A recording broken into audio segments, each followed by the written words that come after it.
میری شادی کو کئی سال ہو گئے تھے، کئی بچوں کی ماں بھی بن چکی تھی کہ ایک دن خبر آئی میری ماں مجھے چھوڑ کر دنیا سے چلی گئی ہے۔ یہ میرے لیے بہت بڑا صدمہ تھا۔ بہت دنوں کے بعد آہستہ آہستہ نارمل ہوئی تو کچھ عرصے کے بعد امی کی جائیداد سے مجھے میرا حصہ ملا۔ یہ ایک خاصی معقول رقم تھی۔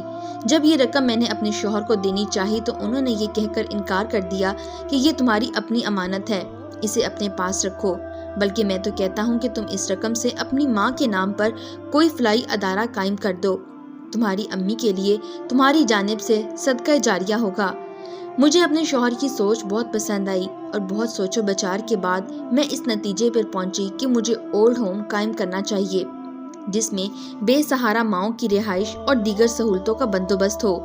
میرے شوہر نے میری یہ سوچ نہ صرف پسند کیا بلکہ مجھے تو اس اولڈ ہوم کا نام بھی تجویز کر دیا، بنت زہرا اولڈ ہاؤس۔ یہ نام کیسا رہے گا؟ بہت اچھا ہے۔ میری ماں کا نام زہرا تھا، اس لیے میرے شوہر نے یہ نام تجویز کیا۔ ایک خاصی بڑی اور کئی منزلوں پر مشتمل بلڈنگ خرید کر اس میں ہم نے بنت زہرا اولڈ ہاؤس قائم کر دیا۔ میری اصل کہانی اس اولڈ ہاؤس سے ہی شروع ہوتی ہے۔ اس اولڈ ہاؤس کو چلاتے ہوئے مجھے کئی سال بیت گئے۔ اس دوران مجھے بڑے عجیب و غریب قسم کے تجربات کا سامنا کرنا پڑا۔ یہ بتانا میں ضروری سمجھتی ہوں کہ میں نے اپنے اس اولڈ ہاؤس کو صرف بے سہارا خواتین کے لیے مخصوص کر رکھا تھا، جبکہ مردوں کا داخلہ یہاں ممنوع ہے۔ دنیا کی اتنا ترقی کرنے کے باوجود آج بھی عورتوں کی بہت بڑی تعداد مظلوم ہے۔ اس پر ایک نہیں طرح طرح کے مظالم ڈھائے جاتے ہیں۔ اگر بیٹے کو جنم نہ دے تو یہ بھی اس کا قصور، اس کی سزا عورت کو ہی دی جاتی ہے۔ اپنے جائز حقوق مانگنے والی بھی سزا کی مستحق قرار دی جاتی ہے۔ اپنے بال بچوں کی روزی روٹی کے لیے گھر سے نکلنے والی عورت کو شبہ کی نگاہوں سے دیکھا جاتا ہے۔ اس پر بہتان لگا کے عورت کی تذلیل کی جاتی ہے۔ بالغ اور جوان لڑکی اگر اپنی پسند سے اپنی شریک حیات کا انتخاب کر لے تو یہ بھی اس کا ناقابل معافی گناہ ہوتا ہے۔ طرح طرح سے ستائی ہوئی عورتیں میرے اولڈ ہاؤس میں پناہ لینے آتی تھیں۔ مجھے سب سے ہمدردی ہوتی ہے اور میں سب کے زخموں پر مرہم رکھنے کی بھرپور کوشش کرتی ہوں، لیکن حد سے زیادہ دکھ مجھے اس وقت ہوتا ہے جب کوئی ضعیف اور عمر رسیدہ خاتون کو اس کی اپنی اولاد اس اولڈ ہاؤس میں چھوڑ جاتی ہے۔ میں ایسے بد نصیب بیٹے یا بیٹی کو بہت سمجھاتی ہوں کہ ایسا نہ کرو۔ جس ماں نے تمہیں جنم دیا، پال پوس کر بڑا کیا، لکھایا پڑھا کر انسان بنایا، اس کا تم پر احسان عظیم ہے۔ تمہیں چاہیے کہ اس وقت ان کی خدمت کرو۔ اللہ نے اگر تمہیں اس کا موقع دیا ہے، تم ان کے احسانات کا بدلہ چکاؤ، تو تم خود کو اس سے کیوں محروم رکھتے ہو؟ تمہاری جنت اور تمہاری ماں کے قدموں کے نیچے ہے۔ تم اس جنت کو پانے کے لیے، اسے حاصل کرنے کے لیے اپنا کردار ادا کیوں نہیں کرتے؟ میری باتوں سے متاثر ہو کر اکثر لڑکے اور لڑکیاں اپنی ماں کو ہمارے اولڈ ہاؤس میں داخل کروانے کا ارادہ ملتوی کر دیتے ہیں اور اپنی ماں کو، اپنی جنت کو اپنے گھر واپس لے جاتے ہیں۔ اور پھر یوں ہونے لگا کہ اپنی ماں کو اولڈ ہاؤس لانے والے اپنے آپ کو اپنی ماں کی اولاد ہی ظاہر نہیں کرتے۔ کوئی کہتا کہ دور کی رشتہ دار ہوں، کوئی بتاتا کہ ہم نے تو محض انسانی ہمدردی کے تحت انہیں یہاں پہنچایا ہے، ان کے آگے پیچھے تو کوئی نہیں ہے۔ یہ بیچاری در در کی ٹھوکریں کھا رہی تھیں، اس لیے ہم انہیں یہاں لے کر آئے ہیں کہ یہاں وہ سہولت کے ساتھ اپنی زندگی کے باقی دن گزار لیں۔ بعد میں مجھے معلوم ہوتا ہے کہ یہ ایسی باتیں کرنے والے اس مظلوم اور بد نصیب عورت کی اپنی سگی اولاد ہیں، جو اب انہیں اپنے ساتھ رکھنا اور ان کی خدمت کرنا نہیں چاہتی، انہیں اپنے لیے بوجھ سمجھتے ہیں۔ بعض مائیں یہ بتاتی ہیں کہ انہیں بیٹے بہو اس لیے اپنے ساتھ رکھنا نہیں چاہتے کہ بڑے اور بزرگ ہونے کے ناطے ہم انہیں اور ان کے بچوں کو ناپسندیدہ باتوں سے روکتے اور ٹوکتے تھے۔ ہمارا یہ کہنا انہیں ناگوار ہوتا تھا کہ دوپٹہ سر اور سینے کو ڈھانکنے کے لیے ہوتا ہے، گلے میں پٹی کی طرح ڈالنے کے لیے نہیں ہوتا۔ ہم اگر یہ کہتے ہیں کہ سیانی لڑکیوں کو اتنی آزادی نہ دو کہ بعد میں وہ تمہاری شرمندگی کا سبب بنے، بیٹی کے ساتھ ان کو بھی ہماری بات زہر لگتی تھی۔ بہو کو سمجھاتی کہ فیشن، سیر و تفریح اور سہیلیوں کے لیے بیکار وقت ضائع کرنے کی بجائے گھر بار اور بال بچوں کے لیے ایک اچھی بیوی اور اچھی ماں کا کردار ادا کرو، تو بہو بیگم ہمیں اپنی آزادی کے راستے میں روڑ تصور کرتی۔ ایسے میں وہ لوگ اپنے گھر میں ہمارا وجود کیسے گوارا کر سکتے تھے؟ ایسے ہی ماؤں میں ایک ماں رقیہ بیگم بھی ہیں، جنہیں ایک دن ایک خاتون لے کر ہمارے اولڈ ہاؤس آئیں اور بتایا یہ میری خالہ ہیں، جبکہ رقیہ بیگم انہیں مسلسل بیٹی کہہ کر مخاطب کر رہی تھیں۔ مجھے اس بات پر شبہ گزرا۔ میں نے خالہ کہنے والی خاتون سے کہا، آپ تو انہیں اپنی خالہ بتاتی ہیں مگر یہ آپ کو بیٹی کہہ کر پکارتی ہیں، ایسا کیوں ہے؟ खातून ने जवाब दिया, बात दरअसल ये है कि खाला 10 साल से मेरे पास है, इसलिए ये मुझे बेटी ही कहती हैं। फिर जब खातून ने बिनते ज़ाहरा ओल्ड हाउस का फॉर्म पुर किया तो रुकैया बेगम के शौहर और खातून के वालिद के खानों में लिखे गए नाम एक ही थे। शायद वो ये गलती बेध्यानी में कर गई थी। मैंने जब इनको इस जाने मबजूल कराया तो वो चौंकी। अरे मैं ये क्या लिख गई, मेरे वालिद का नाम तो। मैंने इन्हें टोका। देखें खातून, अगर ये आपकी हकीकी माँ है और आप खाला बनाकर मुझे धोखा देने की कोशिश कर रही हैं तो आप बहुत बड़ा जुर्म कर रही हैं। हमारे यहाँ प्रेस और इलेक्ट्रॉनिक्स मीडिया के लोग आते रहते हैं, उन्होंने असल हकीकत दुनिया को दिखा दी तो आप बड़ी मुश्किलों में फंस जाएंगी। मगर वो बड़ी ढीठ औरत थी, बड़ी ढिठाई से बोली, आपको अगर मेरी बात पर यकीन नहीं है तो मैं इन्हें कहीं और दाखिल करा दूंगी। मुझे रुकैया बेगम की हालत देखकर तरस आ गया। इनके कपड़े बेहद गंदे और फटे हुए थे, बाल सूखे और उलझे हुए थे, चेहरे पर उदासी छाई हुई थी। मैंने खातून से पूछा, रुकैया बेगम का कोई वली वारिस नहीं? इनकी औलाद है?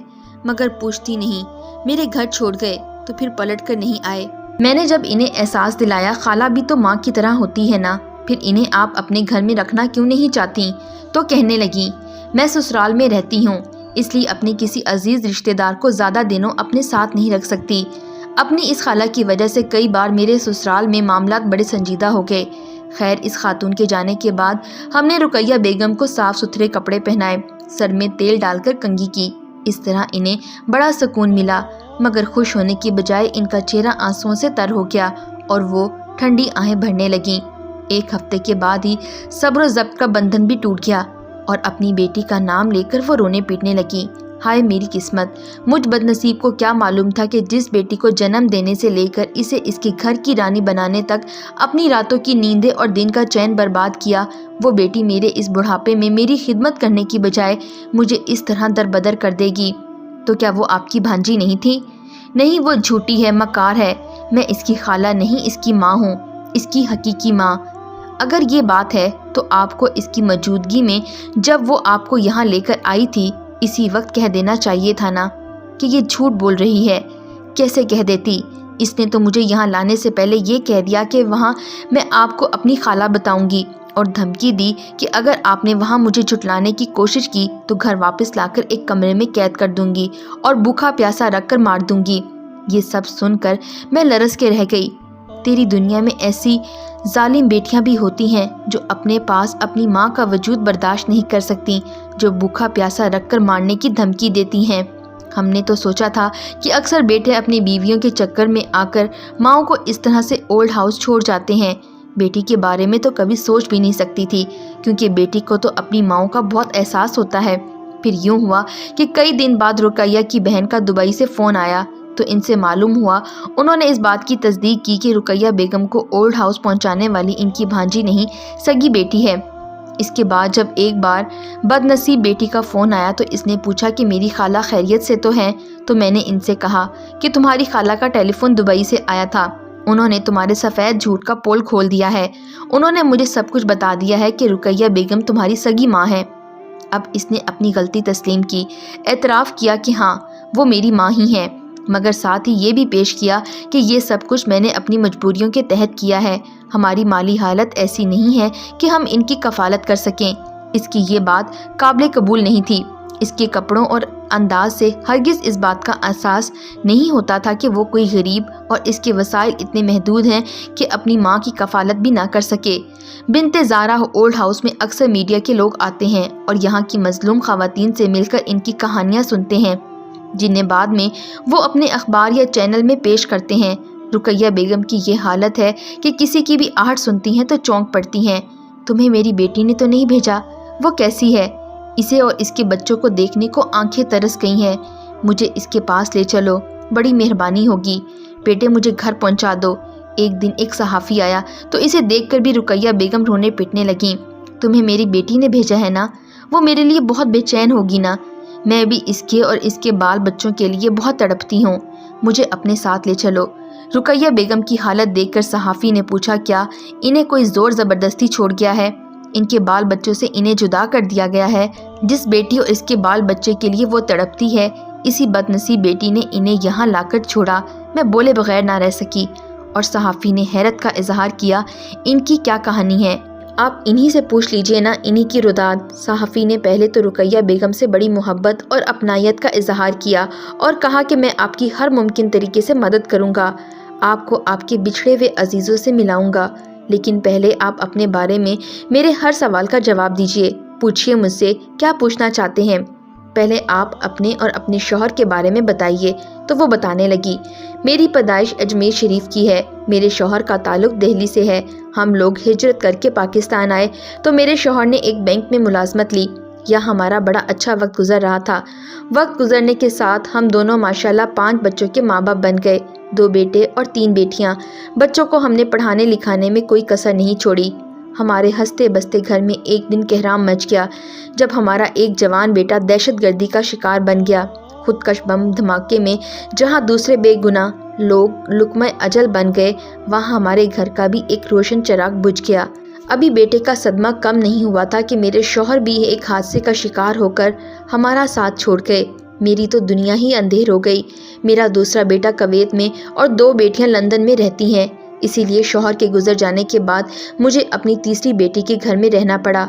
मैं यहाँ अपनी किस्मत पर रोती और आंसू बहाती रहती थी। ज़माने के सितम ज़रीफ़ी देखिए कि मुझ दिख्यारी का रोना धोना भी इस घर के लोगों ने नहीं देखा गया। यूं तो सभी लोग कहते मरने वालों को कब तक रोएंगी, मगर ख़ास तौर पर बेटी की नंदे मेरी गरिया वजारी का बहुत ज़्यादा बुरा मनाती थीं। इन सब का कहना था, बस बहुत रोद हो चुकी हो आप, अब हंसिए बोलिए। मगर जिसका जवान बेटा मर जाए, जिसका सुहाग उजड़ जाए, वो भला कैसे हंसे बोले।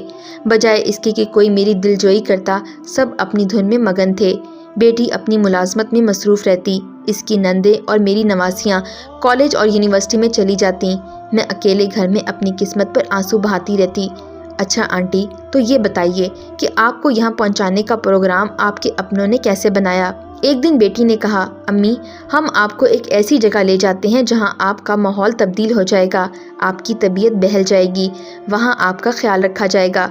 मुझे इसकी बातें सुनकर इस बात की खुशी हुई कि मेरी बेटी को मेरे दुखों का एहसास तो है, इसलिए किसी ऐसी जगह पे मुझे ले जाना चाहती है।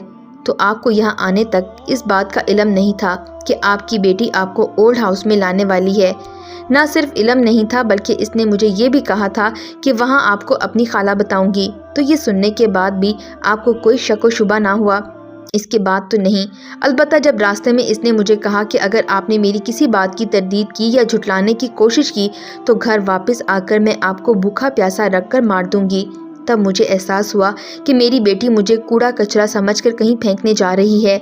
जिस बेटी ने आपको अपने घर से इस तरह निकाल बाहर किया, इसके घर इसके आसपास जाने के लिए आप क्यों तड़पती हैं? क्या करूं, मेरी मजबूरी ये है कि मैं माँ हूँ, इसलिए बेटी के बदतरीन सलूक के बावजूद इसके लिए दिल तड़पता है। इसके बच्चों से मिलना, इनसे बातें करने को जी चाहता है। अपनी बेटी को तो मैंने पाला पोसा बड़ा किया, लेकिन इसके बच्चे भी तो मेरे हाथों में पले बड़े। इनसे बातें करके बहुत सुकून मिलता है। इसके छोटे बच्चे जो अभी दुनियादारी से वाकिफ़ नहीं, मेरे पास आकर बड़ी मासूमियत से कहते थे, नानो क्यों रो रही हैं, भूख लगी है, यह चीज़ खाने को दिल चाह रहा है। नहीं बेटा, ना भूख लगी है ना कोई चीज़ खाने को दिल चाह रहा है।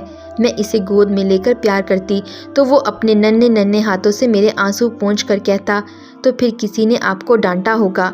आपका एक बेटा कुवैत में है, आप इसके पास क्यों नहीं चली जाती? माँ बाप जब बूढ़े हो जाते हैं तो बहुत सी बातें इनके अपने इख्तियार में नहीं होती। बच्चे बड़े होकर अपने आप को माँ बाप से भी बड़े समझने लगते हैं। बेटे बहू ने ये कहकर अपने आप को बड़ी इल्जिमा करार दे दिया कि कुवैत बड़ी महंगी जगह है, हमारे अपार्टमेंट में हमारी अपनी रिहाइश की बड़ी मुश्किल से जगह होती है, अम्मी को हम अपने साथ ले जाएं तो रखेंगे कहाँ?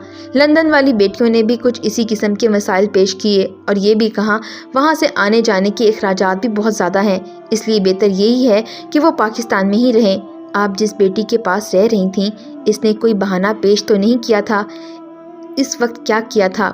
इसने कहा था, मैं तो ससुराल में रहती हूँ, मेरे पास अम्मी 2-4 दिन तो मेहमान बन के रह सकती हैं, पर इनकी रिहाइश मेरी ससुरालियों को पसंद नहीं होगी। इसकी इस बात पर मेरे बेटे और दोनों बेटियों ने कहा, अगर हम लोग हर माह अम्मी के अखराजात के लिए कुछ पैसे भेज दिया करें तब तो इन्हें कोई एतराज़ नहीं होगा। तो तब वो राज़ी हो गए। इतने दिनों जो इसने अपने पास रखा, यूं ही नहीं रखा, वो मेरे अखराजात बाकायदा अपने दूसरे बहन भाइयों से लेती रही।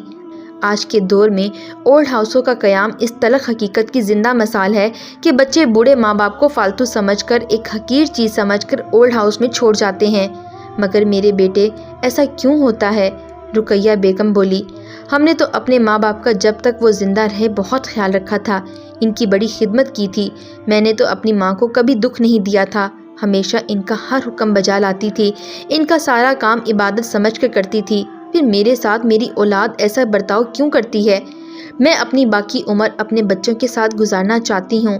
میں اس انتظار میں ہر دن گزارتی ہوں کہ وہ آئیں گے اور مجھے اپنے ساتھ لے جائیں گے، مگر میری بیٹی مجھے یہاں پہنچانے کے بعد ایک بار بھی مجھ سے ملنے نہیں آئی۔ کیا اب وہ یہاں میری میت لے جانے کے وقت ہی آئے گی؟ رقیہ بیگم، کیا ضروری ہے کہ تمہاری بیٹی تمہاری میت لے جانے کے وقت ہی آئے؟ مگر یہ بات میں نے رقیہ بیگم کو مخاطب نہیں کی، بلکہ دل ہی دل میں کہی۔ ایسا بھی تو ہو سکتا ہے نا کہ وہ کفن دفن کا بندوبست کرنے والے کسی ادارے کو یہ کام سونپ دیں۔ اماں جی، اب تو آپ کے لیے یہی بہتر ہے کہ آپ اپنے بچوں سے کسی بہتری کا خیال دل سے نکال دیں اور اس اولڈ ہاؤس میں ہر غم ہر دکھ کو بھلا کر باقی زندگی ہنسی خوشی کے ساتھ گزار دیں۔ اس اولڈ ہاؤس میں رہنے والوں کو ہی اپنی فیملی سمجھیں۔ صحافی نے انہیں سمجھانے کی کوشش کی۔ اگر انہوں نے آپ کو فالتو چیز سمجھ کر یہاں پھینک دیا ہے تو آپ یہی سمجھیں کہ آپ کا کوئی تھا ہی نہیں، اور تھا تو کب کا مر گیا۔ ذرا دیر تک یہ کہنے والے صحافی کو وہ عجیب نظروں سے دیکھتی رہی، پھر یوں بولیں کہ ان کے لب اور ان کی آنکھیں بیک وقت بول رہی تھیں، میرے بارے میں کوئی کچھ سمجھے، مگر میں اپنی اولادوں کے بارے میں کیسے سمجھ لوں کہ وہ موجود نہیں؟ اللہ انہیں سلامت رکھے۔ اتنا کہہ کر وہ پھر بولی، بس بیٹا، تم میرا یہ کام کر دو کہ واپس جاتے وقت میرے گھر مجھے چھوڑ دو گے نا؟ اس سے پہلے کہ صحافی کچھ بولتا، میں بول پڑی، آپ بھی کمال کرتی ہیں۔ آپ جسے اپنا گھر کہہ کر وہاں جانا چاہتی ہیں، وہاں سے تو کوئی ایک بار بھی آپ سے ملنے کو نہیں آیا۔ آپ وہاں جائیں گی تو پھر ایک بار ذلیل و خوار ہو کر نکالی جائیں گی۔ جب صحافی رقیہ بیگم سے انٹرویو کر رہا تھا تو ان کی گفتگو بنت زارا اولڈ ہاؤس کی مکین ایک اور خاتون بھی سن رہی تھی۔ یہ ایسی بدنصیب خاتون تھی جو بے اولاد تھی، لہٰذا آخری عمر میں اسے اولڈ ہاؤس میں سہارا لینا پڑا۔ اس اولڈ ہاؤس میں ایسی اور بھی لاوارث خواتین موجود ہیں۔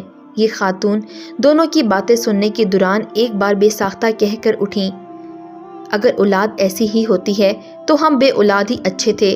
شاید یہی مصلیت تھی جس کے تحت مجھے اللہ نے بے اولاد رکھا۔ اس کے بعد رقیہ بھی چپ ہو گئی اور صحافی بھی انہیں سہارا دیتا ہوا وہاں سے چلا گیا۔ یہ کہانی 100% سچ پر مبنی ہے۔ زارا اولڈ ہاؤس کے نام سے ایک اولڈ ہاؤس کھول رکھا ہے جہاں ایسی خواتین کو رکھا جاتا ہے۔